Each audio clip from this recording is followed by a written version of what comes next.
Rise in all thanks and perfect praises unto Allah. Highest honors to his holy prophet.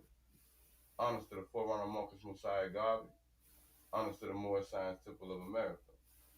Honors to my leadership, Brother L. Portisel, and the Grand Sheikh M. Portisel. Honors to the staff. Honors to all participating in the comprehensive program of Uplift the Fallen Humanity. I give honor to my guests.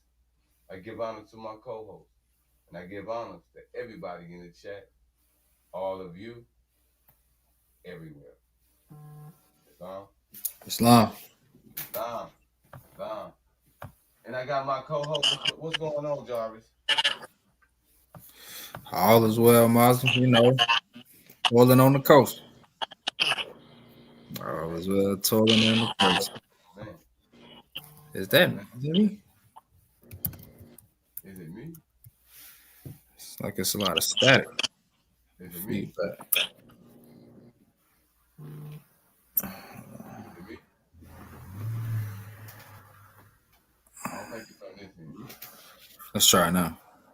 Yeah. Hopefully it ain't my feedback. I think I know what it was, man. It's one of my security cameras.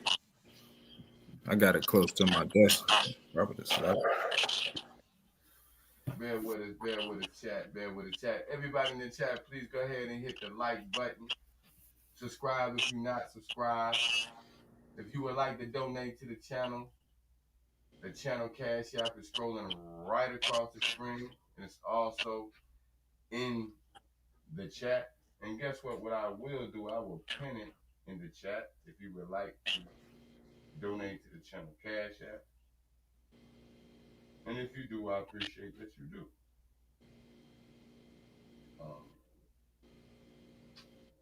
Here we go. Also, you can super chat your questions, and your questions will be dealt with as they come across the screen. And that is the benefit that we give those who super chat their questions. Honor to my brother C. Naraine-El, who gave a brilliant presentation in his last presentation on Let's Think podcast. But today, it seems as though we have to respond to particular critics. My brother received a lot of backlash for what he presented, not only from those who would be of Latino or Hispanic descent, but also of those who would be of Asiatic, so-called Negro, Black, Colored, African American descent. So tonight we're going to deal with your contention, because the facts are the facts. That's not what we're going to alleviate tonight. The facts are the facts. And before I go forward, if you don't like the fact, what you can do is contact me. I'll put my FB, my IG, my email, etc. in the comment section. And if you want to come to the platform and present your point of view, your perspective, you are all welcome. But how about this? It will not go without vetting. Mm-hmm. That's right. It will not go without vetting. Because you are vetting in the first place, even acknowledge. So, and I know who you are. And let's not be so, yellowback. Come to the platform. Cam up. Bring your sources. And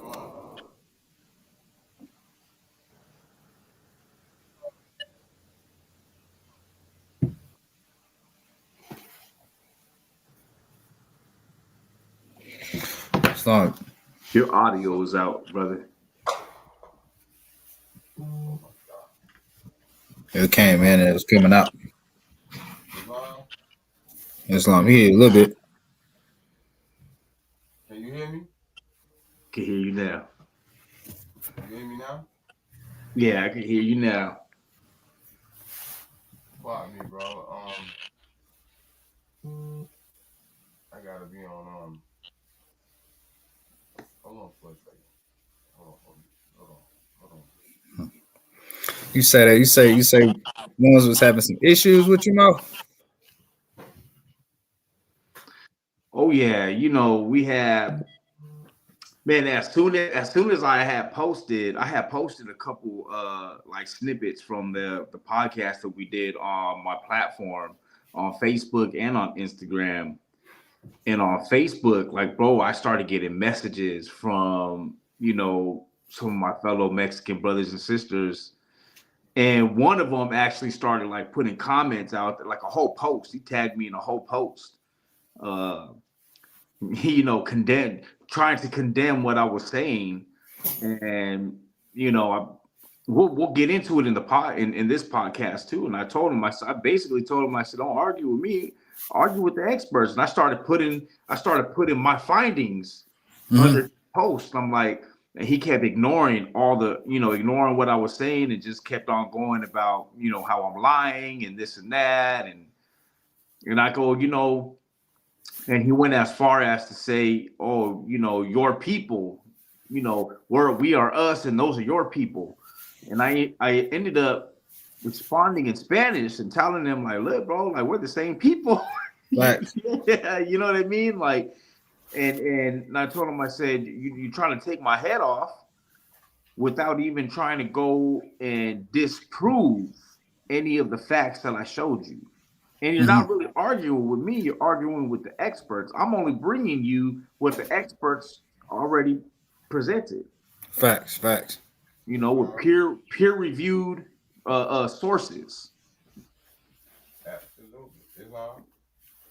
Islam, it sounds kind of low, Mo, but we can hear you though. Hold on. Wait a minute. Can you hear me? Yeah, we can hear you. Can everybody hear me? Somebody give me a 1, give me a 7 in the comments if you can hear me. If you can hear me, give me a 7. Give me a 7 if you can hear me. It's like it's real low. In the chat if you can hear me. Why you can't hear me? Hold on. I don't want to turn up the mic. John. Too much of it. Can you hear me now? It's a little better. I can hear you loud and clear. Okay. Islam?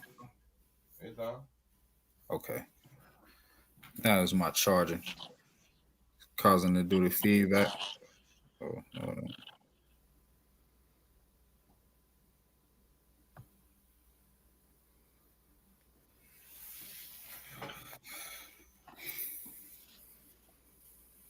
Islam. Let me straight to match. Islam? We good. We good now. All right. We're in the building. I apologize for my, you know, my tardiness and my exclusion. But the thing about the refuting and those who would like to be critics of the information, yeah, facts are facts, right? But one thing as a responsible intellectual that you should do if you desire to refute a fact is to bring facts with the fact.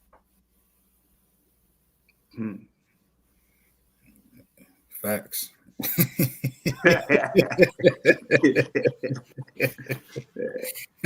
Facts. I say facts over feelings. Yeah. So. Oh, that's what we're doing today. We're bringing more facts to put on top of the facts we already put out there. Absolutely. And you know what begins to be a problem is this. A lot of people are not allowing their consciousness to expand with the awareness that the world is taking on at this point. Mm-hmm. Right. We're You in the know, age of the overflow, the Aquarian age.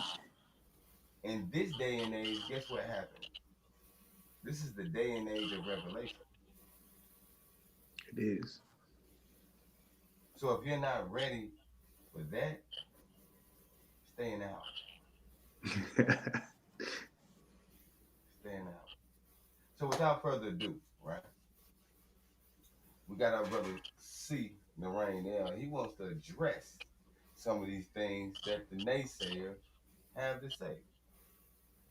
And we're going to give our brother this platform to do just that.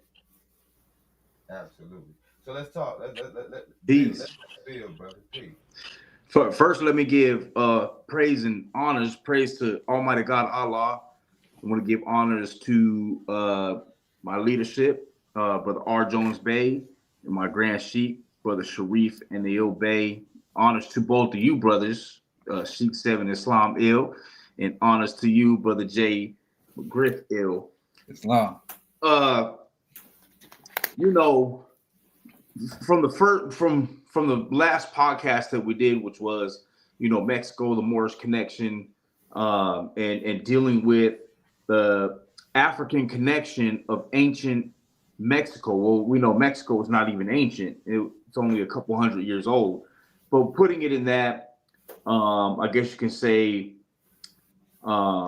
using it that way because the ancients, or what we would consider ancient Mexico, or those areas, which would be, you know, parts of Central America, because at one point Mexico did include Central America until they started branching off and making their own governments, and even all the way down into Peru and other parts of quote unquote Latin America. We have a lot of proof that we covered, and we're going to continue to cover and further in other podcasts of African origins of these lands, right? So we had, I think one of the first comments that was put on that podcast was from one of our fellow Asiatic brothers and sisters. I'm not sure if they're a member of the temple or not, but still. And the comment was basically, you know, that nothing we were presenting was rocket science or was going to save anybody. And in reference, I had put a response to that comment, and basically just saying that, you know, even though you could easily get on Google and you can put in African origins of Mexico and it'll give you a plethora of information, we didn't do the podcast for those who are readily accepting this and readily researching these things. We did the podcast for those who are not accepting it. Because guess what? When I came into the Moorish Science Temple of America, when I started coming into a lot of this occult information and hidden information that's largely hidden from the outside world for a reason, obviously to keep a narrative, which is something we're going to actually dive into a little bit today. I didn't believe it. I was one of those people who didn't believe it, and I had to do my research. And through research, I started understanding. Through research, I started to believe. You know, there was a comment that was put up. I have a page on Facebook for the platform Project Baby Enterprises, for the Project Baby and Me podcast, right? And I have put a clip of, I think it was when we're talking about Gaspar Yanga, right? There's a city in Mexico that's named after him, which he was one of the people who led the first successful revolt against colonialism and slave owners in America, right? And they named a city after him, the city of Yanga in Mexico. And I have the comment here up on my computer. I'm gonna read it. There was a follower of the page. He goes by the name of Chinahui Tecpaco, right? And he tagged me in a post on his page. And he goes, "You had me going and believing in our unity as African descendants in Nicantraca, which exists without me and you acknowledging it. There is a video that bothers me on your wall, stating that African descendants were already here before the transatlantic slave trade. I heard it all from Wobbles. Whatever that means, the whole back and forth circus is a waste of time. Yours and your people and my people's time. We argue while Europeans keep stealing my people's Nicantraca, indigenous lands, resources, and our labor. And they keep your people equally oppressed with genocide. Honestly, that stuff," he didn't say stuff, he said something else, "but that stuff I find annoying. We welcome Europeans to live from the land because we thought they were human beings. You think we would extend that welcome even more to African descendants who have suffered with us from the whip of the slave master. If I was a head of a calpuli or a town, I would give you land and resources to make fruitful and hold you responsible for not barring fruits equally like a Nicantraca. I was hopeful I found warriors with priority. I see that is not the case. So I'm back in despair, finding little hope for us and yours. Please remove me from the group. I don't want to hear wobbleism. Here first before Columbus. ETC, ETC. What are you achieving? For you stand alone to answer. Hit me up again when you are serious." Remember, I was talking about this. I was talking about this in the last podcast. You know, brother, can I say something? yes, sir. Whoever he is,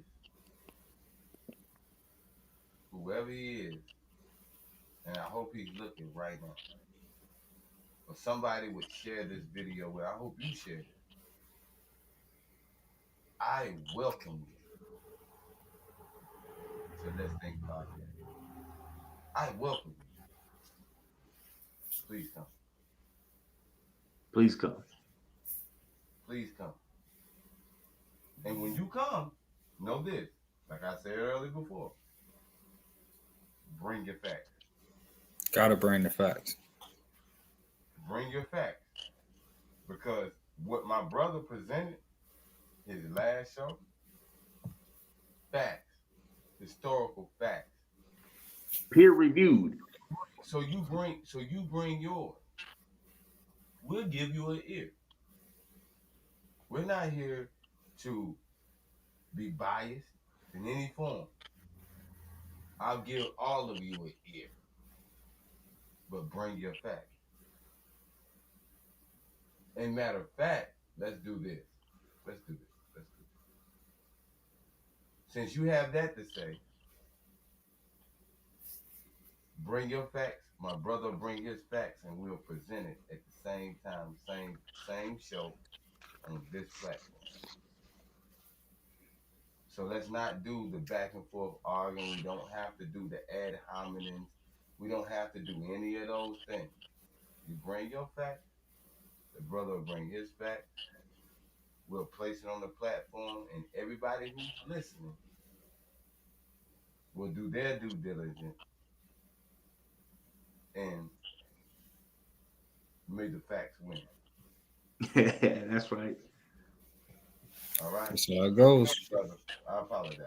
I just had to get that out. So there's response. I had a long back and forth with the brother. And eventually, because he kept on attacking me, or trying to attack me, as if I am not also a descendant of the quote unquote Latino, right, culture. And so I responded in Spanish. Finally, that was my last comment back to him. I responded in Spanish, and I told him, I said, "Bro, we are the same people." And I told him, I was talking about it earlier. I gave him facts, even more facts than what I presented in the podcast.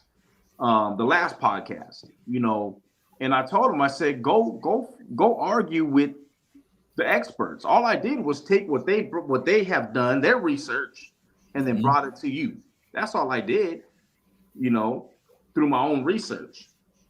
And some of that, I have actually some notes that I wanted to go into today, because we hear this all the time, and there's some notable, especially Mexican podcasters and quote unquote activists that love to use the term wobble.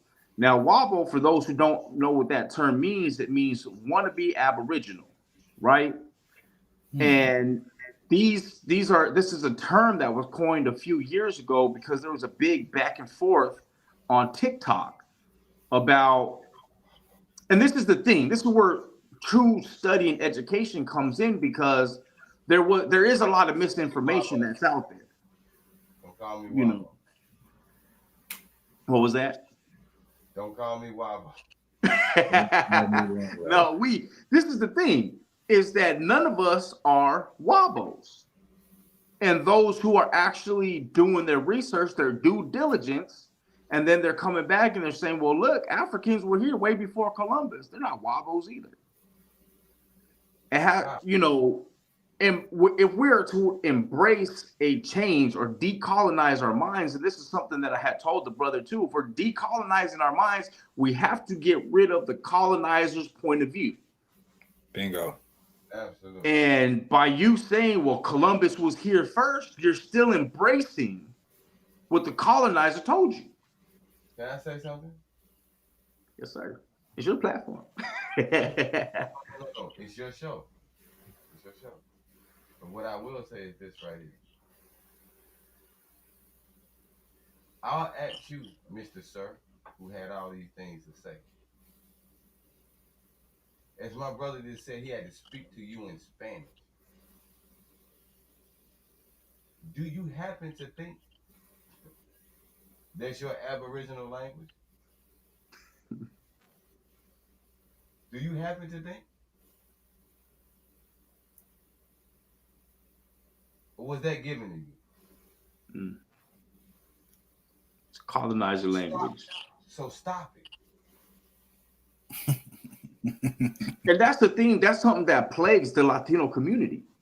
Especially, we have a saying that's called no sabo. You're a no sabo kid. No sabes. You don't understand Spanish. And the thing is, it's like, okay, who cares if we don't understand Spanish? Do you still remember your native tongue? Are you still speaking your native tongue? Who gave that to you? Now, to the so-called, black, Negro, colored, African American, who gave you that? Facts. Brother Jackson, keep hope alive. But I'm saying, because I am somebody. and everybody who gets sensitive about that, because I know it's pretty sensitive about that. You shouldn't have said that. You shouldn't talk about Brother Jesse Jackson like that. You shouldn't have said that about Brother Jesse Jackson. Well, he coined the term. So let's talk about, because now we own this something. Yeah. Because we get those who separate because they say like, you can't speak Spanish, so how about if we say you can't speak Arabic? What is Spanish? It's another form of Arabic. So you can't speak Arabic, so what? Spanish was derived from Arabic. So what? So what are we saying? See, go ahead and demonstrate, brother. See, it's the colonized state of mind, right? And if we're to free our mind, it's something that my Grand Sheik says we have to clean up space. Purity, right? Said purity paves the way for love. And if love had to come in flesh, then purity came in flesh too. We have to purify our minds so that love can sit on the throne, right? Mm-hmm. So one of the things that I wanted to talk about, because he says, well, they weren't here pre-Columbus. Well, there's a book called They Came Before Columbus by Ivan van Sertima. I have it right here. There's also al-Umari's account of Mansa Musa's predecessor, I believe it's Abu Bakr II, who voyaged here.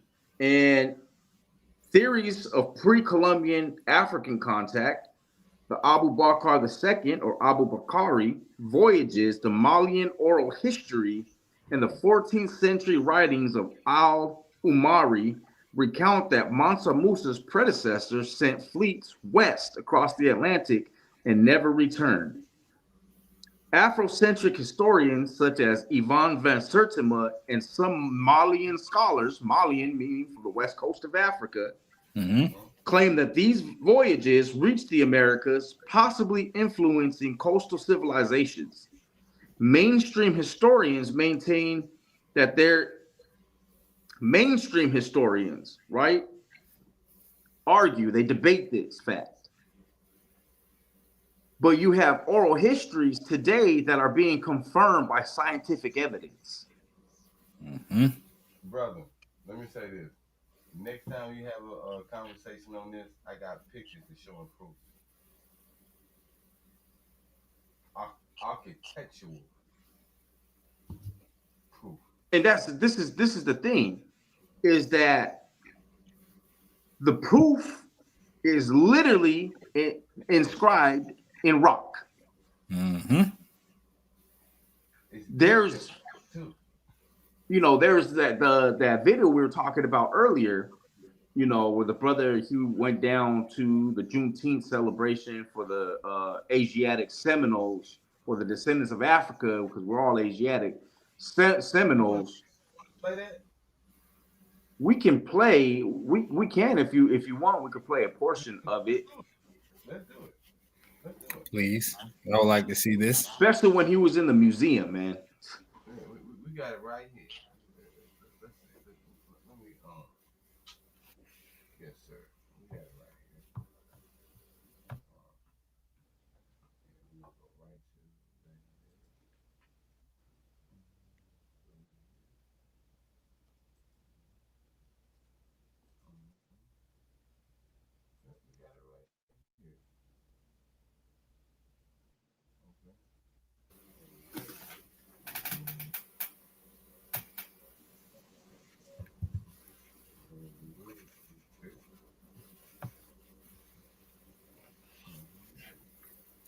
What I have to say while you're pulling that up is that Mali's maritime capability and exploration spirit are historically verified. Regardless if mainstream scholars want to acknowledge it or not, it is historically verified. Their fleets could have reached America. They had some of the best sailing ships at the time. And I mean, in future podcasts with PowerPoints, because we'll have the proof to go on those PowerPoints, I can prove the Phoenicians were coming here. What did the Phoenicians call themselves? Canaanites. From the land of Canaan. Where did our ancestors sojourn from? Land of Canaan. Yes, correct me if I'm wrong. They was setting foot in like Ohio and all that other, like backwoods Pennsylvania. So there's a trail that starts in the land of Canaan and in the area of ancient Egypt, not modern day Egypt, but ancient Egypt, and it ends, I believe, down in Pennsylvania. Yeah? Okay. Let's check this out.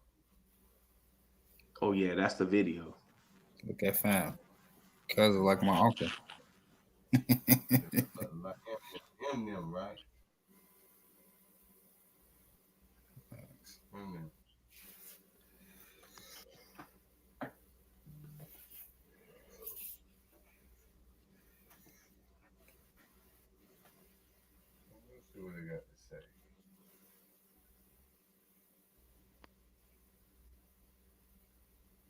Very nice.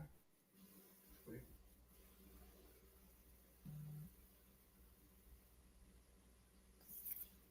Boom, we can say that. The Black Seminoles. The Black Seminoles are descendants of free African and some runaway slaves who escaped from coastal South Carolina and Georgia into Florida's wilderness beginning as early as the late 1600s. They joined the Native Americans inhabiting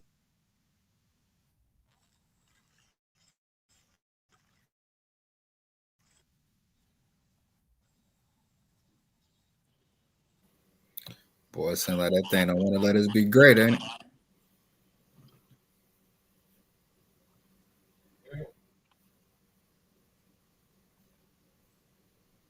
It's okay. It's a powerful video. That's why. And you know, the video itself, historians down in Mexico in the museums that work in one of the museums where he went to, I think it was like near Veracruz.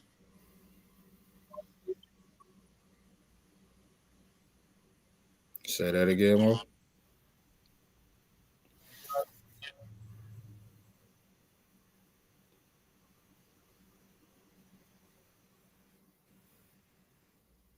Can y'all see it? Nah, not right now. Okay. Hold on. Let me share the screen, bro, because you gotta see this. Bro, I appreciate you, bro. You gotta see this. I am not gonna let this do this without shit. Can y'all see it now? Oh yeah. That beautiful Asiatic sister right there. She's like one of my aunties. Yeah, I was.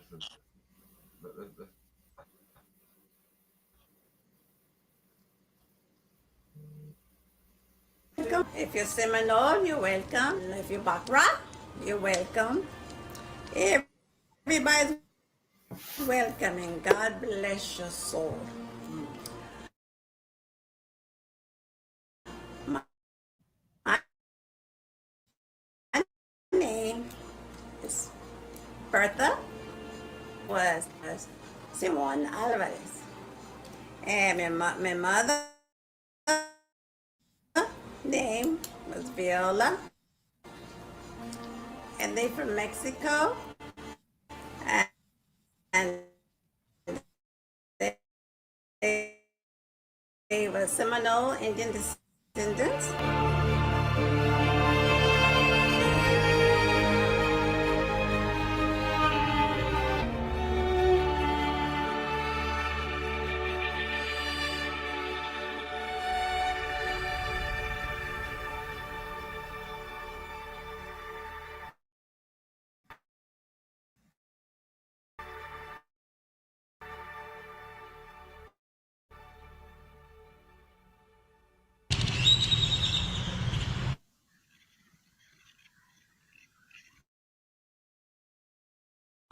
on the, I guess around Veracruz, 2 hours away from Veracruz, largest so far Olmec head found in Mexico, the largest one, and yeah, it's huge. And they actually have something written here, and I'll read it for the date. Some specialists believe that it represents it because of the way the eyes are, lips, and the nose. Everything, the eyes are closed. All the other Olmec heads, the eyes are open. There's more realism in the way it looks. The other heads, form of the headpiece, the closed eyes, and the form of the mouth, and all the features detract from the portrait-like qualities of the other Olmec head form. And so, yeah, I just wanted to show you this. The reason why I came here is for some unfinished business, all right? When I first showed you guys the Olmec heads maybe 2 years ago. I was looking for a statue that I thought it was going to be in the museum that I was at, but it wasn't there. I said to myself, the statue, it might be in a thumbnail, I don't know, we'll figure it out, but we'll see this other statue now and discover. But tell me in the comments, I haven't said anything before anyone jumps on this huge. All right, now the museum is right here. We'll walk here. By the way, this town is amazing.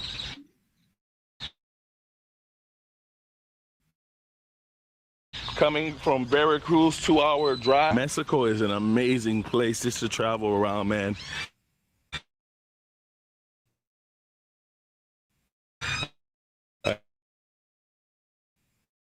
And you know, when you watch these movies, you might feel afraid going to small towns or off the grid area of the country. And so, yeah, something. Come on, all right. Nice people here, man. All right, and let's go. Check it out.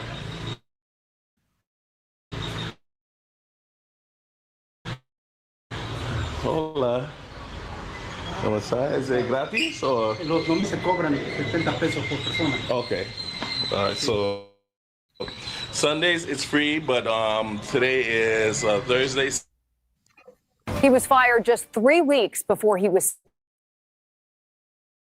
set to retire. And now 30 years. This man was fired after 30 years of loyalty. There's an opportunity to help people. Todd Andreessen dedicated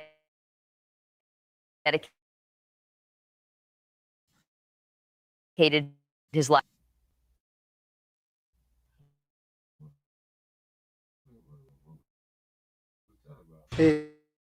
So many pesos. Perdón, ¿puedo utilizar el video?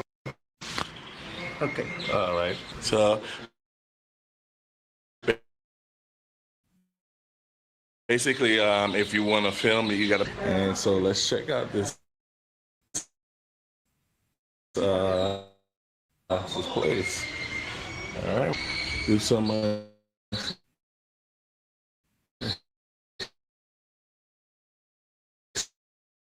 exploring. All right.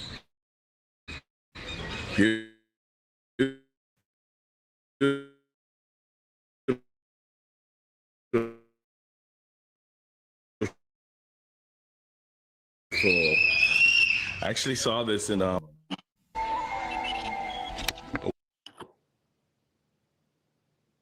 we're here for a particular piece, if I can find it.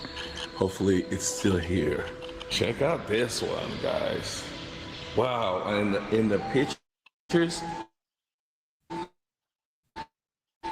I'm telling you, it looks so small, but this thing is huge, man. And this is what I came.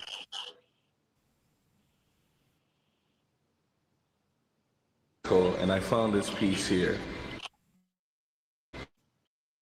Tell me what it looks like, or where it's from. Okay.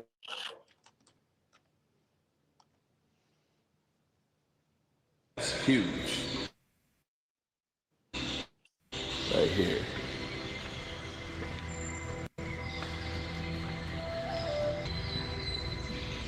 Okay. Permiso, ¿por qué la gente dice negro? Why did we call it negro? This is the name of the piece, is called negro. Pues prácticamente por sus rasgos negroides, ¿no? Que tiene su labio grueso, pómulos así prominentes, ¿no? La forma también así del cabello. Right. Así es. So basically saying because of its features, ¿y sabe cuánto tiempo, cuándo la gente encontró eso? Bueno, yo la verdad desconozco, prácticamente esa es la información que prácticamente ya conoce lo que es el encargado aquí. Sí, pero hay mucha información. So basically, what this is basically saying, why they call it negro, and it was found in the Tres Zapotes area. Basically, a lot of the Olmec stuff was found there, but we have a Mexican saying it's called that because of its facial features. All right. We also have another Olmec head here. All right, check this one out. Wow, amazing. The ones here are a lot better than the ones I saw in the other museum. It feels like way more complete. Look at this. The other one, some of them had dents on the top and everything, but this one gives you a full picture of how it's supposed to look. All right, I'm gonna leave this here. I can't read this in Spanish. I'll try to translate it for you guys. And yeah, man, this is the most complete head I've seen this size. All right, look at it. All right. Wow, man, are you kidding me?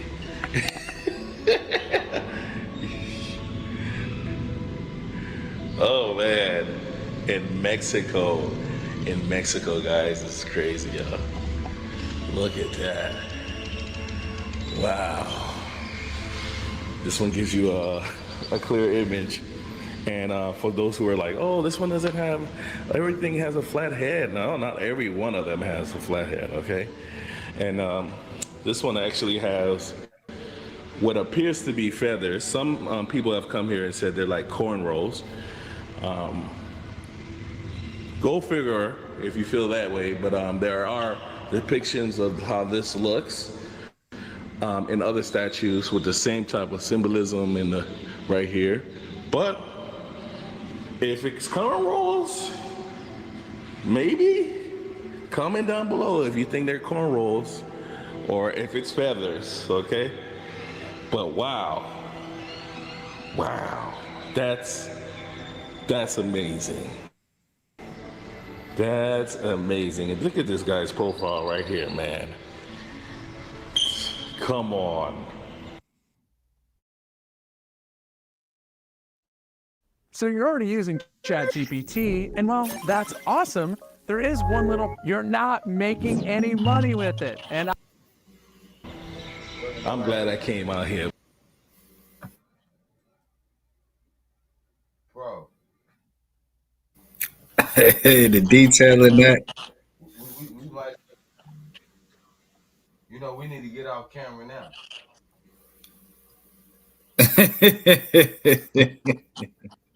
Just off that alone. I mean, we don't even got to get off camera now.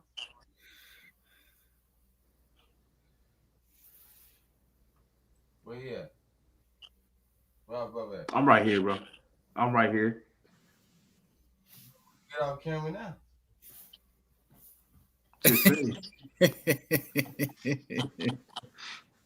Now they didn't come here before Columbus, bro. We can't be saying that now. That's false information. Yeah, I can't. Hold up, I can't. Guess what? I can prove it. Proof. I can prove it. You know, I twist it over to the side, but we're gonna leave that to you today, brother. They said you was lying last show. But this right here, this video here, I mean, it smacked you in the face, man. And it goes in even more in depth, you know, later on in the video when you have, I believe, I can't remember the name of the doctor, but you have a doctor who has dedicated his life to proving that there was descendants of Africa in the area of what is today called Mexico before Columbus, way before Columbus, probably thousands of years before Columbus. And this is the thing, you know, we talk about the brother who had you know tagged me in that comment. He was talking about he said we don't believe that he said I don't believe that there was Africans here before the transatlantic slave trade. And it's like, well, there were. What made you, why do you think that the Spaniards came here? Right. How did they know to even come here? We covered this in the last podcast. We were talking about, you know, people like Gaspar Yanga. Yes, sir. You know. So what if I say, you know, because the timeline is locked into late 1300s, late 1400s, right? Mm-hmm. Right. Let's look at that in the framework of time. No, we're not going to bypass it. We're going to look at it from a framework of time. Tell me how long that was from, let's say, 1392 to 1492. How long is that? From 1392 to 1492 is 100 years. Huh? 100 years. What is that to the life? What is that to the life of a nation?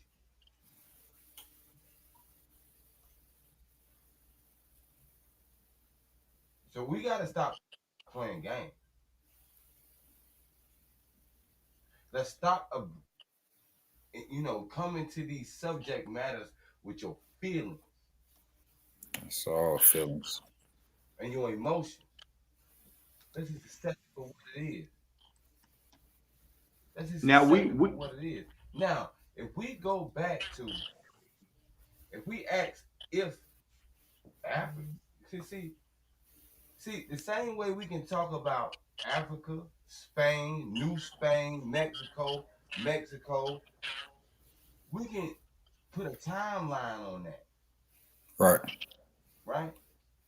We can put a timeline on that. But what about when the earth was one?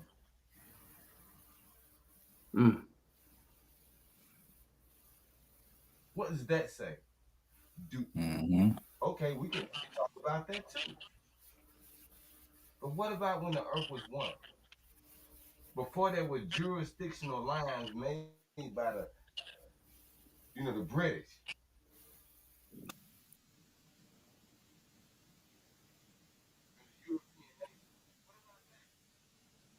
Right. This is the problem. You think jurisdictional lines made up by, Johnny comes so much late. Say that again, Mazen. You jumped low. Well, I would. Can you hear me now? Right. Yeah, look. If you base your identity on jurisdictional lines that were created by Johnny come so much lately, what are we talking about truly?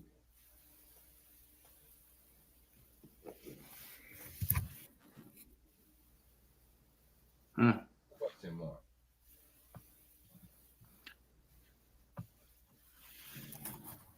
You know, in this video, right?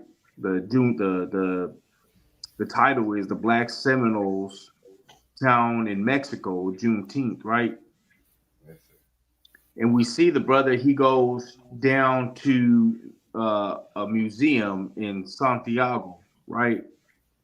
And while he's in the museum, he shows us a piece that we've seen in the picture. It looks like that big in the picture, but obviously it's a lot bigger. Mm-hmm. And the title of it says Negros. And he asks, why is it titled Negros?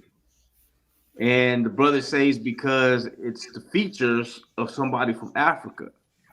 And it comes from the Olmec period, right? Mm-hmm. The Olmec period is between 1200 and 400 BCE. So before the Common Era, ancient times. Absolutely. So how many years does that predate Columbus? Columbus didn't sail the ocean blue until 1492 AD. Mm-hmm. With permission of the Roman Catholic Church. Mm-hmm. Oh, let's talk about it. Let's talk about it because it's been turned into the age of discovery by colonial powers. Mm-hmm. So, brother, see Naraine. Let me tell you something. Can I ask you a question? Yeah. Did not the same people who gave Christopher Columbus the same institution, not the same people, but let's just say the same institution that gave Christopher Columbus the right to sail the sea abroad, right?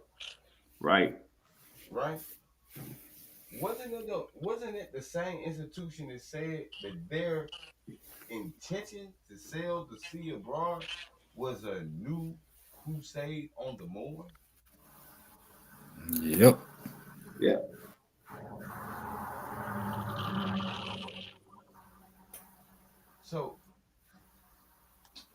So that was the palpable alias Q Sed Pro Divini, which was signed December 19th in 1442 and issued by Pope Eugene IV. Mm-hmm. And you had also the palpable Dum Diversas, which was in June 18th, 1452, and issued by Pope Nicholas V. And both of these granted permission to invade, capture, and subjugate the Moors and other non-Christians, authorized the enslavement of these populations, and sanctioned the seizure of their lands and properties. The Dum Diversas is also the papal bull that gave them permission to come to these lands and seize the Americas. You have also the papal bull, the Romanus Pontifex, signed by Pope Nicholas V, Sicut Dudum, Sicut Dudum, on January 13th, 1435, issued by Pope Eugene IV. And you have Inter Caetera, that was signed by Pope Alexander VI, which divided the non-Christian world between Spain and Portugal for colonization, and granted these nations the right to claim dominion over newly discovered lands, right? Mm-hmm. Now, to go back to Christopher Columbus had no idea how to get to the Americas. You know how I know? Because if we look it up, the captain that piloted his ship was a Moor by the name of Pedro Alonso Nino. And he sailed the Santa Maria. He's the captain who sailed the Santa Maria to get it here to the Americas. So Christopher Columbus, who was actually Christopher Colon, Cristobal Colon, right, had to use a Moor, one of our ancestors, to be able to navigate from Portugal and Spain, the Iberian Peninsula, to get here. So pretty much he was a passenger. Pretty much he was a passenger, 100%. He had no idea how to get here. I get Kava S. Honors and gratitude for the $10 super sticker. Honors and gratitude. I truly appreciate you. Listen. What does it? No. Let's pause right there. What does that say when you say a Moor? A Moor. An African Moor. Navigational route to get here. What does that say? What that tells me is that only the Moors knew how to get here. Here. Yeah. We already knew about this. How could I give you assistance selling somewhere that I've never been?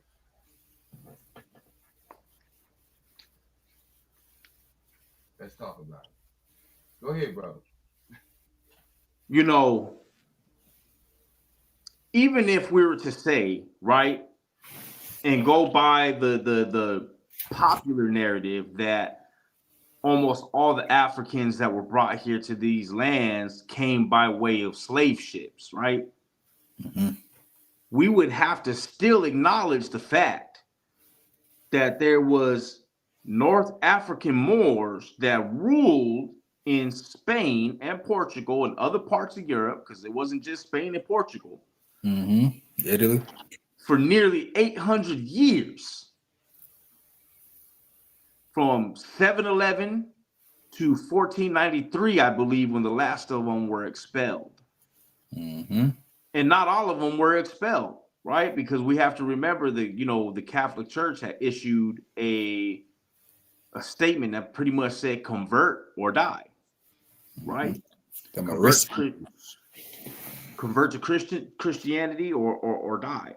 So you had those, and this is something we talked about in the last podcast as well. You did have those conquistadors that came over here that looked just like you and I.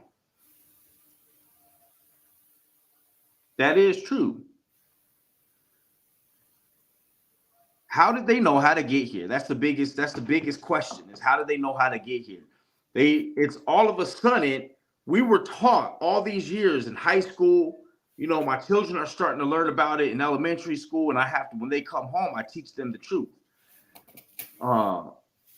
They're learning about the age of discovery, what is called the age of discovery.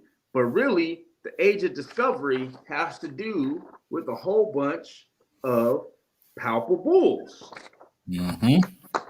Palpables that were issued to enslave the native populations of the Americas and to enslave the Moors. Plain and simple. You look up, it might say, and if you go Google it now, if you Google the Ilias QA Se Pro Divini, right? And you go Google that, it'll say the Saracens, but then Google Saracen. And Saracen will tell you that Saracen means Moor and other Muslim populations. But it wasn't just those who were Muslim. They were also enslaving Jews and anybody else who didn't follow the Catholic way of Christianity. And some of those Jews got it the worst.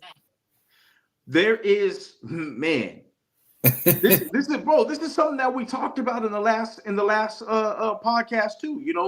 The president of Mexico, President Claudia Sheinbaum Pardo, right? Pardo is is a derogatory term. It's a derogatory name that deludes to being of mixed blood in the casta system, right? So she's a Jew. She's what they call Sephardic Jew, meaning a Jew from the Iberian Peninsula. Why is it that we have, for those who are watching, you can Google right now the origins of the last name Perez, P-E-R-E-Z. The origins of the last name or surname Perez find its roots in the Iberian Peninsula, and it is also a Sephardic Jewish last name. That means that anybody walking around with the last name Perez is a descendant of the Jews. Let it be known. And I guarantee you, I have members, friends who have members of their family that are Perez's or Perez's, that are from the lightest of light to the darkest of dark, of olive hue.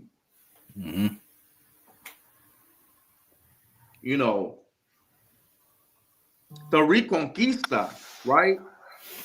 There's actually a book that is called oh man, I can't think of it right now. I'm gonna have to look it up. But there's it's not a book, it's a paper. It's the Iberian Roots of American racism. I got it. I can't even think it. And it talks about the limpieza de sangre, or the cleaning of the blood. There was a point in time we were talking. There's a video on YouTube that you can look up. It's called "When the Moors Ruled in Spain," and it's by a European sister who worked for the BBC broadcast network, right? And she talks about how in later years after the Reconquista, if they even believed that you had Moorish blood or you had Muslim blood, bro, they were burning you at the stake. Now remember, we learned we learned growing up that it was witches and warlocks and people were practicing witchcraft that were burned at the stake. Those are our ancestors. You know what I mean? Those were our forefathers. The inorganic and the organic. Exactly. Right there. The inorganic and the organic.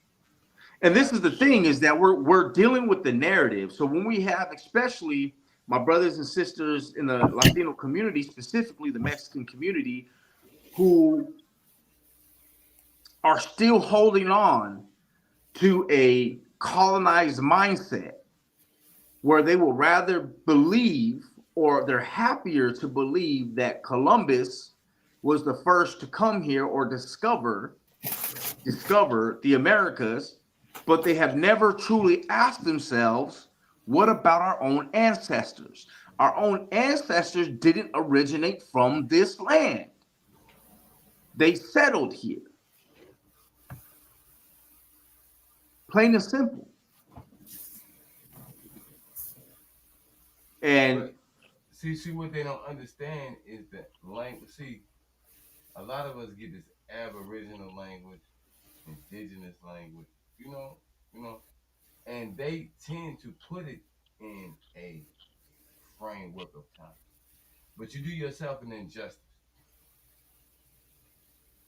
You do yourself an injustice. Because what I would say is this. This is going to be controversial, and I stand on it. I'll ask you. Whoa. How long has those who amalgamated you been on the planet Earth? How long? There's a time and a date. Investigate it. Stop playing games with yourself. I'll say that. the only way, this is something that I was telling the brother, is the only way to true unity, right? We're talking about unity. There's so many people who keep talking about so-called black and so-called brown unity. The only way, I mean, he was trying to address it even in the comment that he put, and at the same time talking about Waboism. You can't talk about so-called black and so-called brown unity and then turn around and call people Wabos. It doesn't work that way. It doesn't work. 1, 2 is the only way to true unity is to 100% work towards the decolonization of our minds. And the only way to do that is through study and accepting the facts as they are.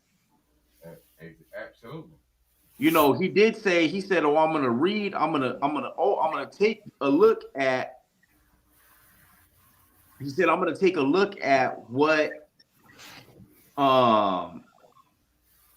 you sent me, and I'm gonna research it. And if I find any flaws in it, I'm gonna call you on it." He still hasn't done so. So this is the question: Are we truly identifying our own prejudice and our own racism within ourselves, or are we allowing that to consume us and to continue to be colonized? See, that's one of the things that, you know, I might get a lot more backlash for saying this, which is okay. But we have become, especially, you know, those who consider themselves indigenous or Native American, right? We're so colonized that we're okay. We defend the federally allotted land that we were given. We defend it. Why? You get what I'm saying? We defend this identification card that tells us that we're part of a tribe. And you have those who have a tribe versus those who don't know which tribe they come from. And you have the ones who have the tribe, and they'll say, well, because you don't know where you come from, you're not truly Native American. You're a Wabo too. You get what I'm saying? And it's an indoctrination.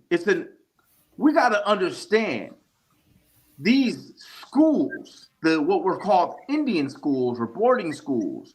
They were open all the way through the late 70s, 1970s. My great grandma grew up in one. You see what I'm saying? So the indoctrination of our minds has been going on for 400 plus years. And the prophet was 100% right when he said that it's our problem. And it's only going to change if we help it change. But here go the thing, right? Brother, see the rain there. We got Iket Kaba S up, right? It's our sister. She said, we are the original. We were here. Well, I do have a question. I have a question. I'm waiting on the question. Sister, you have donated. You donated, so I'm waiting on your question. However, brother, this is the point here. In my humble opinion, if you allow me to interject. Right. One thing I don't understand is this. We always say that we are the original people, right? Right.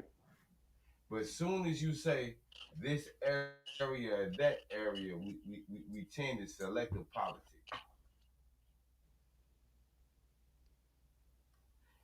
When we listen to the word, we listen to the verbiage of our prophet, Noble Drew Ali. He did say pale-skinned nations of. He did say pale-skinned nations of Europe. Europe. Which means he differentiated. Boom. He drew a line in the sand. And he allowed you to see what he was saying. But what does that say? Says that there was Asiatics. There was Asiatics who were also in Europe. The Asiatics of Europe. I mean, there's a statue of an Asiatic king in Germany. Not only that, it's largely argued, but the word Dane, right, or Danes, was considered to mean African or dark skin. But today, you'll have somebody who says Dane, and you think of a light-skinned European from Denmark. Wow.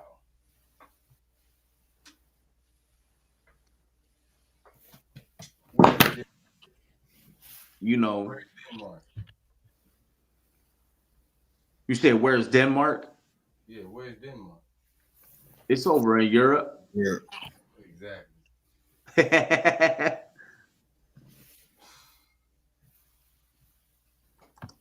See?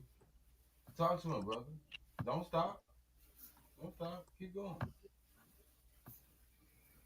So you have St. Maurice's statue in Magdeburg Cathedral. A naturalistic depiction of a Asiatic warrior dating to about 1240. This significant medieval representation of a black man or Asiatic brother challenges negative stereotypes and symbolizes that Asiatics were a ruling power in Europe for almost 800 years.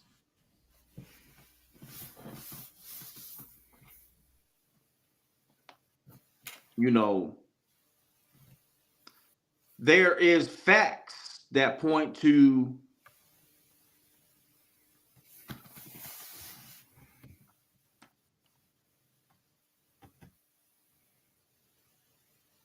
from Vikings.fandom.com.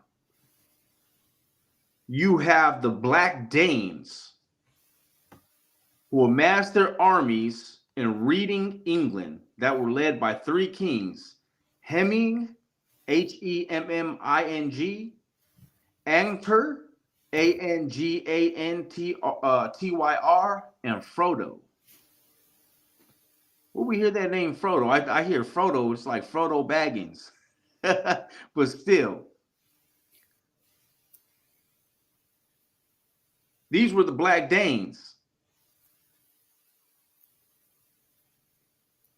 And these terms were given to them by the Irish. And we already know about some of the origins of the Irish. What they call it, Tar people, Right. Or the Pygmies, I believe they were called. Yeah.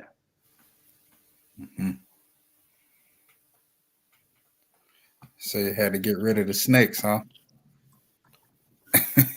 Yeah. Ireland never had snakes.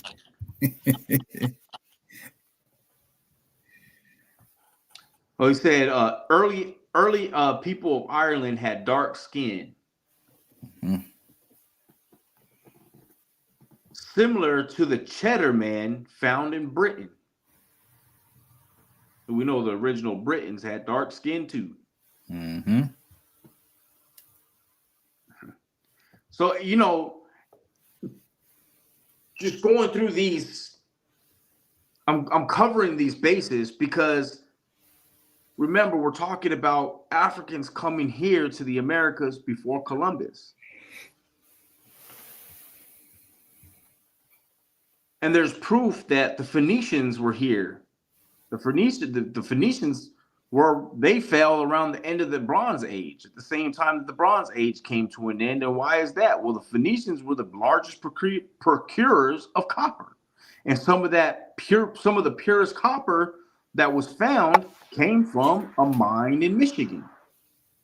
And I will be on the next podcast that we have, I will be having a PowerPoint slide with facts on there that people can cross-reference, peer-reviewed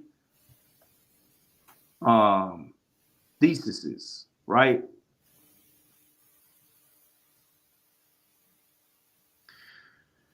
So here on Google, you can easily Google it, African origins of Ireland. Early Irish settlers, genetic research indicates that the first people in Ireland and indeed in Britain were dark-skinned with the physical characteristics like a Cheddar Man.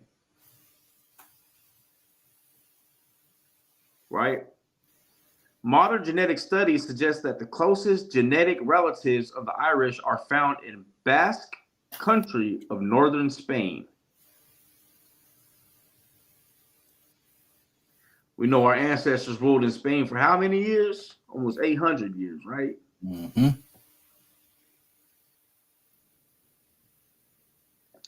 So this is the thing, is that a lot of if you're just doing surface research, right, you're going to come up up against a lot of Eurocentric ideologies, meaning that Google is going to tell you that for example, the only Africans that came here to the Americas came through a slave trade, which is false. We proved that just by showing that little clip of that video of the brother down in the museum and asking why, that figurine was titled Negro, right? So I'm going to read here, I have on my notes, it says continuity of African and Moorish legacies. Moorish culture in Spain influenced colonial architecture, administration, and racial ideology across the Spanish Empire. African and Moorish, which Moorish is African, lineages contributed to the development of early Mexican society, reflected in art, music, religion, and language. Distinct Afro-Mexican communities formed in Veracruz, Costa Chica, Guerrero, Oaxaca, and Yanga, the first free Black settlement in the Americas. The colonial stigma of Black blood echoed Spain's centuries-long fixation on ancestry following Moorish rule, linking Iberian and American racial hierarchies. That's huge. And, my findings come from various books. One of those books is, I'm going to read some of those books, The Africans to Spanish America, Expanding the Diaspora by Sherwin K. Brandt, Rachel O'Toole, and Ben Vincents III. Maria Elena Martinez's The Black Blood of New Spain, Limpieza de Sangre, Racial Violence and Gendered Power in Early Colonial Mexico. And I actually referenced her book in the last podcast that we had as well. And then we have Gerald Horn, Black and Brown, The Long Walk South and Black and Brown, African Americans in the Mexican Revolution. That's huge, because that's something else that's not talked about. Well, another thing that's not talked about is how we had freedmen who were fighting against the United States during the Civil War. They don't talk about that. They talk about the North versus the South. They talk about the North. They don't give credit to Mexico and the military in Mexico, Mexico's military, for giving the South, a butt whooping from Mexico. And the fact that you had more freedmen who were fighting in the Mexican Revolution Army than in the Civil War. Or in the North, I would say. There's also a book, I read this one already, They Came Before Columbus by Ivan van Sertima. And then you have Al-Omari's account of Mansa Musa's predecessor, Abu Bakari's voyages. Two of them. There was two of them. One he returned from, and the second one he never did return from. These are some of the books that you can use to help guide your study and guide your research. And the thing is that if you don't want to accept it, that's on you. That's a you problem. Facts are facts. And the only way to true unity is through seeking out the facts. We have all been taught and indoctrinated. I've been indoctrinated too. Like I said, I didn't believe half of the stuff that I was hearing when I walked through the doors of the Moorish Science Temple of America. I had to research. When you say Negro, a river in West Africa named by Moors, right? I'm not saying it the right way. Negro, a name given to a river in West Africa by Moors because it contains black water, right? When we say that, and then we go, well, where is this river at? Well, it's the Rio Negro that flows from Brazil all the way down to Argentina. And some will say, well, we actually covered this in Sunday school a few weeks ago. And some will say, well, that's the Spanish named it. Okay, who ruled in Spain for 800 years? The Moors. So the Moors named the river, right? Not only that, but when you look at the Quechua, and you can research this on your own, or I'll bring it up. I'll put it in the PowerPoint in the next podcast. When you research the Quechua term or the Quechua name for the river, it literally means black waters. So that means that the native tribes that were in the area that spoke the Quechua tongue had also named it black waters. So the prophet is right either way. Either way you want to look at it, the prophet is right. And that's the thing is, a lot of the stuff that we learned, I was having a conversation earlier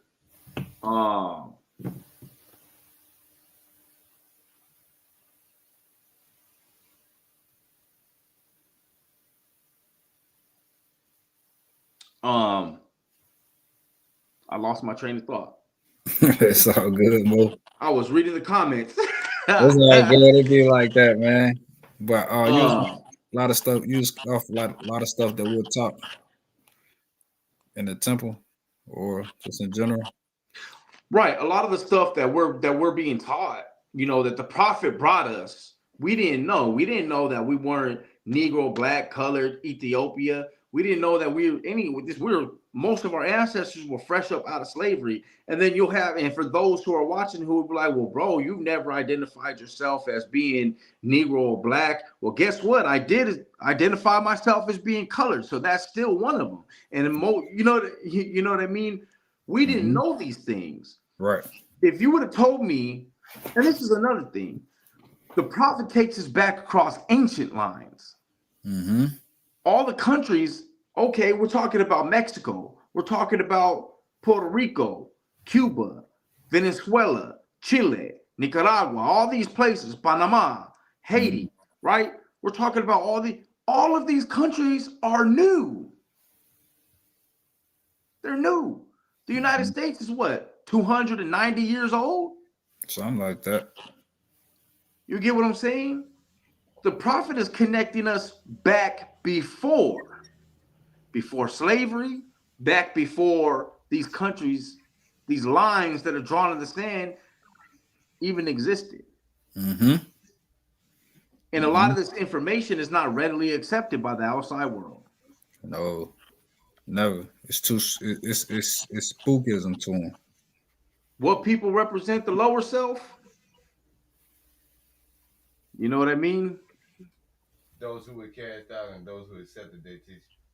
Mm-hmm. You know what I'm saying, bro? So we were, and the thing is I ain't better. I'm not better than those. I was, I at one point in time, maybe even now, still represent those who were kicked out and those who accepted their teachings, trying to get back. We accepted their teachings, and so we suffered slavery. Yeah. It's only a thought. That's it. Only a thought, bro. That's it. That's it. What thought or thinking do you vibrate upon? It's only a thought. Mm-hmm. It's only a Is thought. man a thought? He's a thought of Allah. It's only a thought. So what are you creating? With your thoughts. With your thoughts. There you go. Thought is the cause of it all. Absolutely. Thought is most definitely the cause of it all. Absolutely. I think one of the sisters in the comments said, "Can you show me the book?" I'm not sure which book, but the book that I was referring to in response to what the brother was saying in his comments was "They Came Before Columbus" by Ivan van Sertima. And that's him, you know, in that book, he's piecing together for us, so we don't have to, but we can cross-reference his research. But he's piecing together the voyages of Abu Bakr or Abu Bakari II from the west coast of Africa or the Malian Empire to the Americas. And you can also, you know, there's further proof out there, proof that, you know, cocaine, right? Cocaina predominantly was found here in the Americas, yet it's been found inside Egyptian mummies. Mm-hmm. You know. That's facts. And that's saying something. That's saying a lot. You know, chocolate. Chocolato. It's another thing that was created here that you find in all across the world. What'd you say? What was it? Chocolate. What? Chocolate. I know. boy. And in reverse, you have a lot of drawing comparisons between like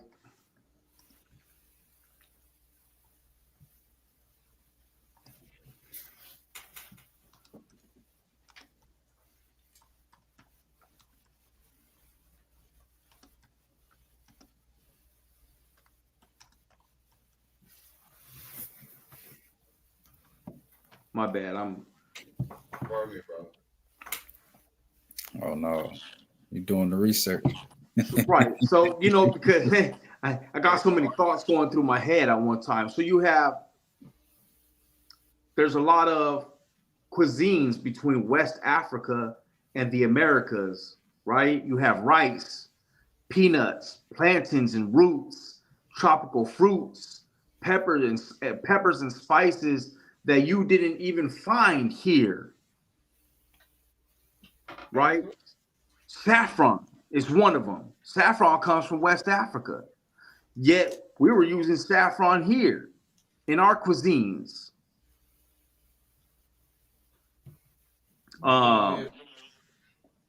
Steaming in leaves, right? Cooking in leaves, cooking stuff in banana leaves, right?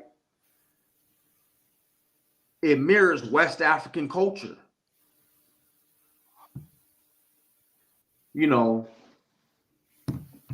Stews, the moles, the complex sauces that are involved in slow cooking, and putting deep flavors into certain meats, right? It mirrors West African culture. The bongos, right? We get the bongos in our music, right? Where does that come from? West African culture.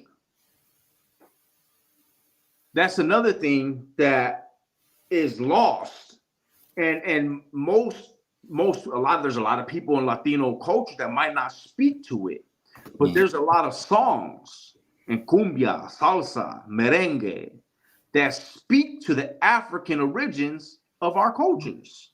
Mm-hmm. I learned about that probably about a month ago. It was another guy I think it was like on TikTok maybe, but he was talking about how more music regulate to the African woman. Yeah, bro, bro, it gets deep. It does, and it's only gonna be only for those who are willing to dive deep and do the research and get in there. Mm-hmm.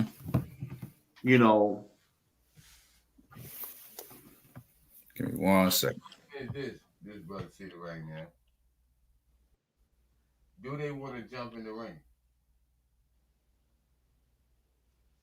Facts upon facts. We can go deeper. We can. We can show books. We can. But we're addressing critics right now. Tell them to show books. Because he presented a whole PowerPoint presentation the last time he was on Let's Think podcast. Am I right? Yeah. And I did a lot of research to bring that PowerPoint to the people, and right. I'm working on another PowerPoint right now that's going to go in, even deeper into some of the things that we've been talking about, like the Moorish rule in Spain and the connection between the Iberian Peninsula and the Americas. Absolutely. So guess what we're gonna do? We're gonna set it up. I mean, if anyone has, what we do, what I want to do on Let's Think podcast is have an intellectual conversation. I want brothers who have knowledge to sit down and have a conversation. Let's get past the emotional things. Let's do what men do. And let's talk about it. For sure. On that video as well, it talks about the similarities in West African cuisine and Mexican cuisine, which is largely Latino cuisine, quote unquote Latino cuisine, in the video about Juneteenth, the Juneteenth celebration for the Asiatic Seminoles, right? We can keep going with it. You want to keep going with it? Well, that's up to you, brother. But you know, it does talk about, there was the doctor that was talking about the similarities, you know, for those who are watching, you know, like it's like a 2-hour long video, you know. So for those who are watching, if they want to watch it independently on, you know, I would suggest definitely watching it independently. We'll put it in the comment. And I would definitely suggest watching also when the Moors ruled in Europe. You could just put it in on YouTube, and that's like another 2-hour documentary. And it puts into context, because we have always learned, especially those who were raised in Europe and with the European ideology. I never even heard the term Moor ever, except for maybe on that movie, The Black Knight. Mm-hmm. Other than that, I had never heard the term Moor until I came into, you know, the Moor Science Temple of America.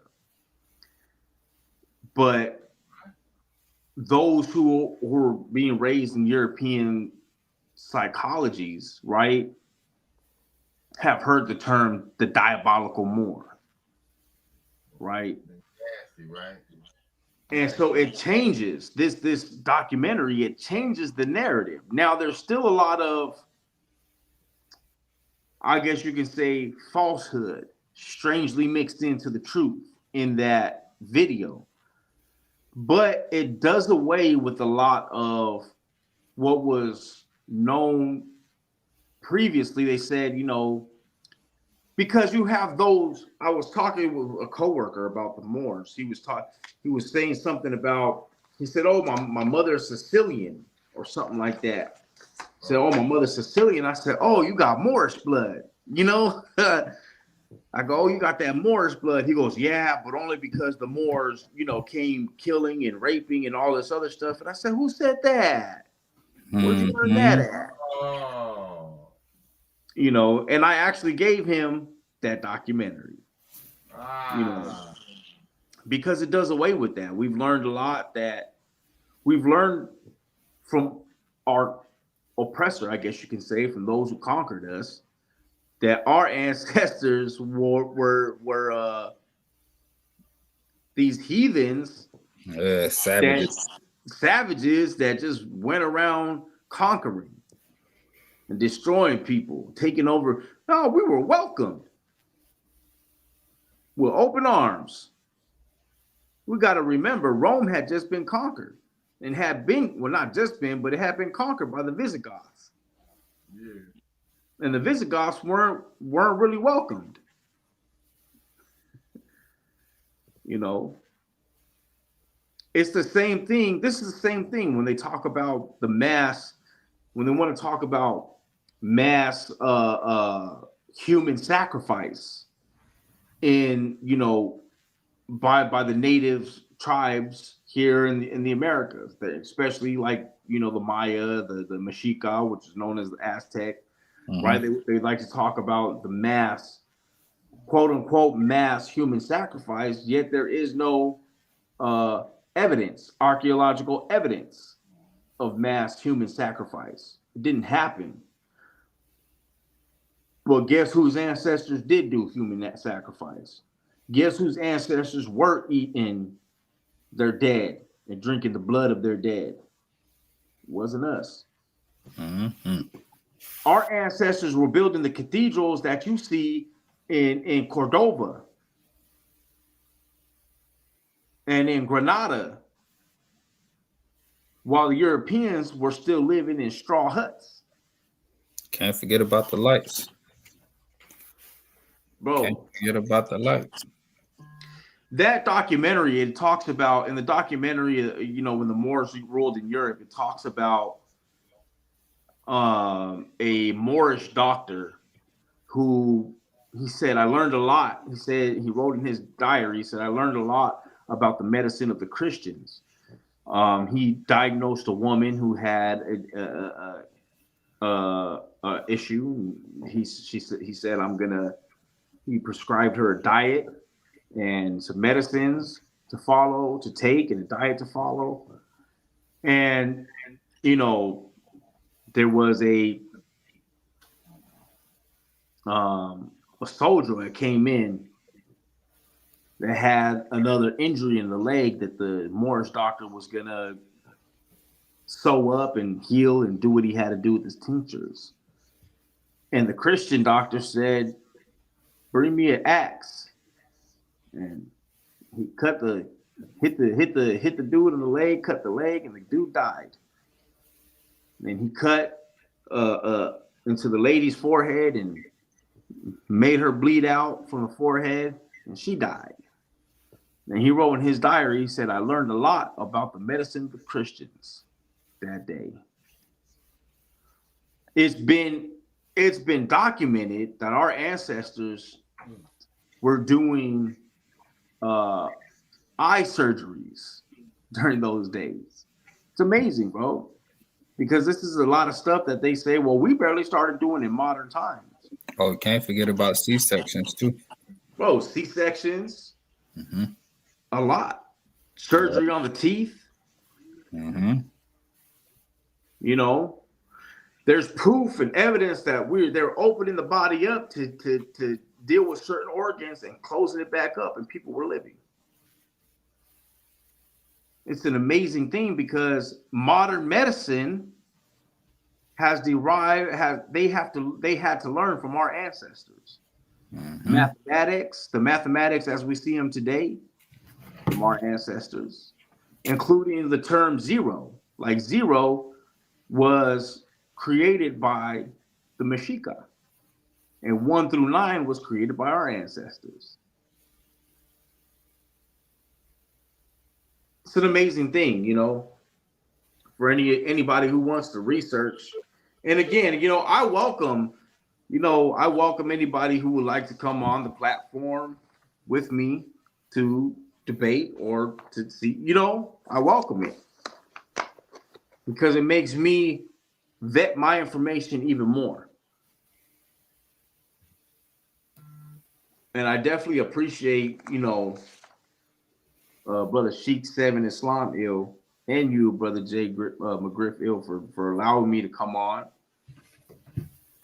and allowing me to address the naysayers. And there's more there was more naysayers. I had people in my inbox. But that one post was very public. It was a very public post that brother had put up there. And then there was the other comment from our other brother that was saying there was nothing that was going to save anybody from what we had brought. But for anybody of the naysayers, those who are in the inbox, those who continue to say that I am supporting I don't want to keep on saying it like this, but it's the way that it's put out there that I'm supporting a wobble narrative. I implore you to do the research. I implore you, challenge. You're not challenging me. You're challenging the experts, because all I did was pull the research from the experts. That's all I did. So I implore you to challenge them. I implore you to do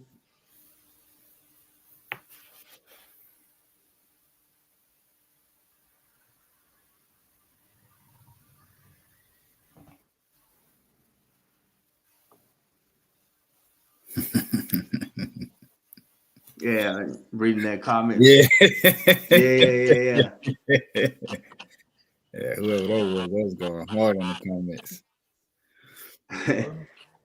Yeah, that's cool. No, I mean, come on. You don't agree with me, okay? So bring your information and come on. We can put the comment in the chat. Yeah.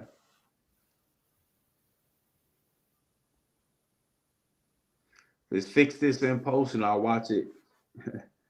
So this is subpar audio. I don't agree with my brother, but I came to hear what he had to say, but the audio of the other two subpar, something like that. I don't know.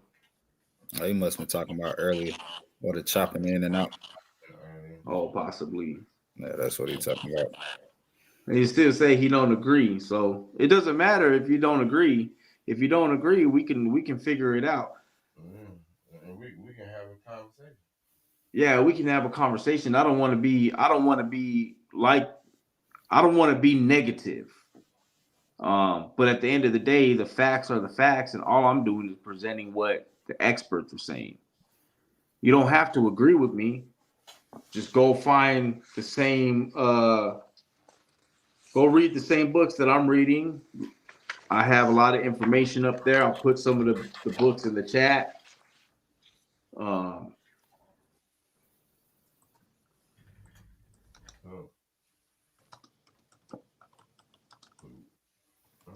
And I'm definitely going to be coming back with another PowerPoint presentation.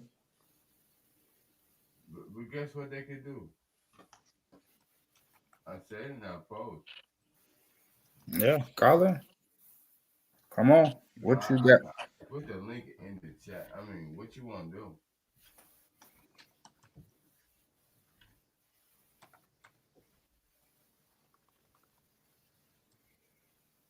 Yeah. We can put the link in the chat. That's what you can do.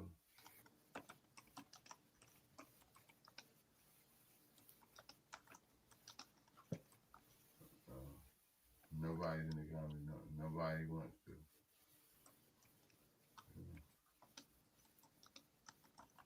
Brother Christopher Naraine-El. Guess what? Yes, sir.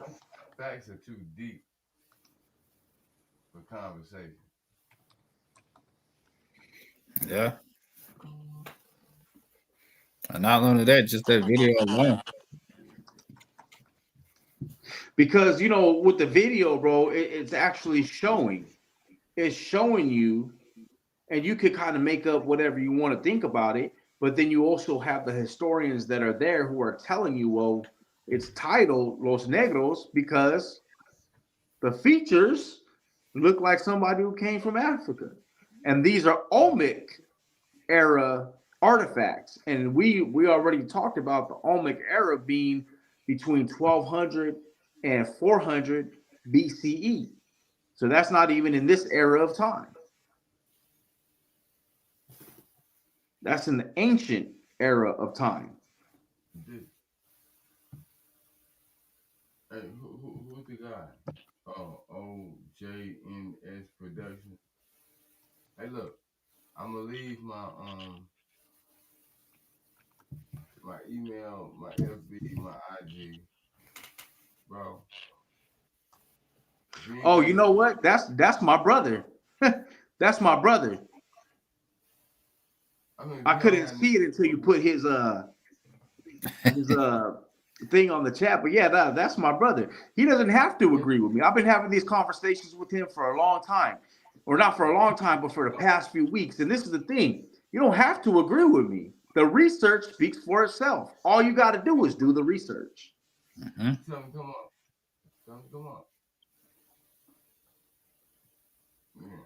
Bring your research. What evidence has he came back with to even come back with? None. Zero evidence. He hasn't come back with anything.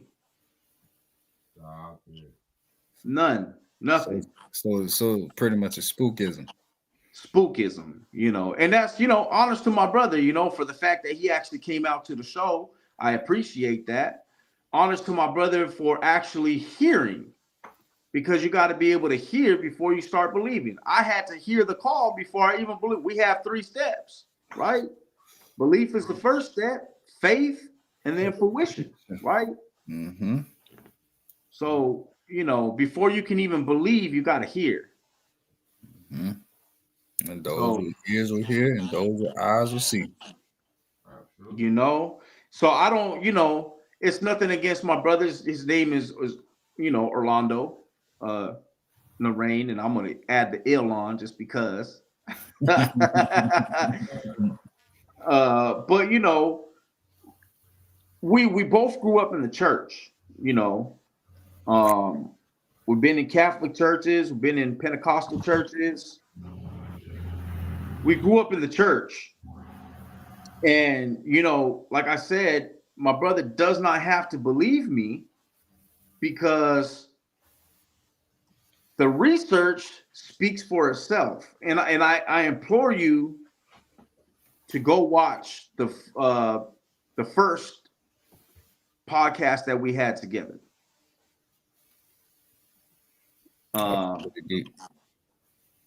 Because that it presents facts. And I implore you to read some of those books that I just put in the chat, because it's research. Not only that, but you can research all of this as well.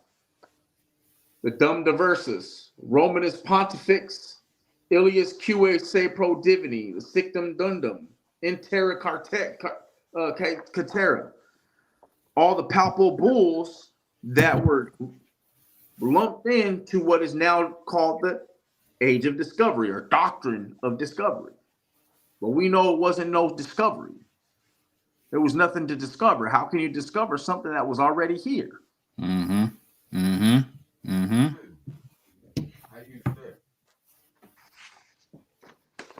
That is fact.